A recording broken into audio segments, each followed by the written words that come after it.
Hello, good morning, everyone, and welcome to our first webinar of the year presented by the Greater New York Insights Association. We're here today with Ian Roberts from the Internet Research Bureau, and he's going to be talking to us a little bit about blockchain and the future of market research panels. Ian has over 20 years experience in market research. He's kind of covered everything. Right now, he's focused on making the most out of data. But in his past experience, he was purchasing marketing research service and benchmarking studies for the UK government. He did operations and customer support with Voxco software, survey software. He was the head of statistics and technical services at Ipsos UK. He did panel management at GfK. He helped develop big data databases and data connectors at NABU. And now he's working on sample provision and outsourcing services at the Internet Research Bureau in the UK. Ian's calling us all the way from lovely London and is going to give us some great information today on blockchain and his insight into what he thinks the future is going to be. So, Ian, thank you so much and welcome. Thanks, Nat. Just to start off with, I'm going to sort of roll some people back into a bit of a memory there on when they left school. And, you know, if it's like me, that last day of school, I got all those textbooks that I never actually would think of looking at again and threw them all away and sort of wiped my head and thought, wow, I'm never going to have to think about logarithms or anything like that. Unfortunately, I'm going to put a bit of pain back on people now, and we're going to go back to school.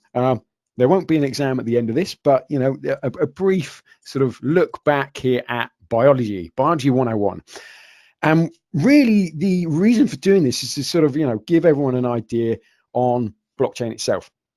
When we look at sort of learning about sort of biology, we learn about the DNA in there as well. We learn that, you know, it's a string of data in there, and it contains all that information about how a person is, you know, their height, their color of their eyes, whether they got wavy hair or straight hair and stuff like that. It's all in there somewhere.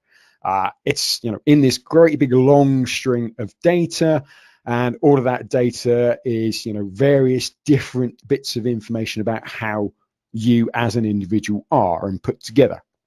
And a lot of that sort of data as well is passed on from your parents. So, you know, it gets carried on down through the generations, and it's traceable in that way. So you can see, you know, what variables, what sort of genetic characteristics you have based on your parents as well.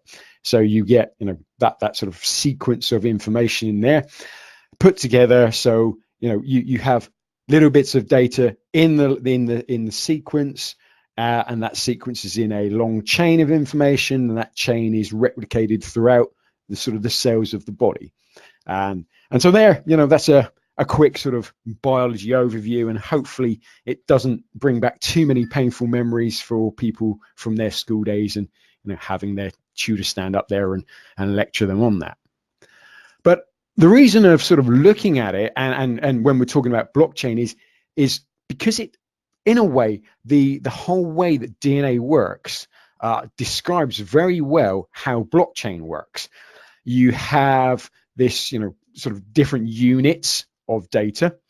They're in sequences, in chains. They're all linked together, and these sequences are sort of put across lots of different cells, different nodes on there as well.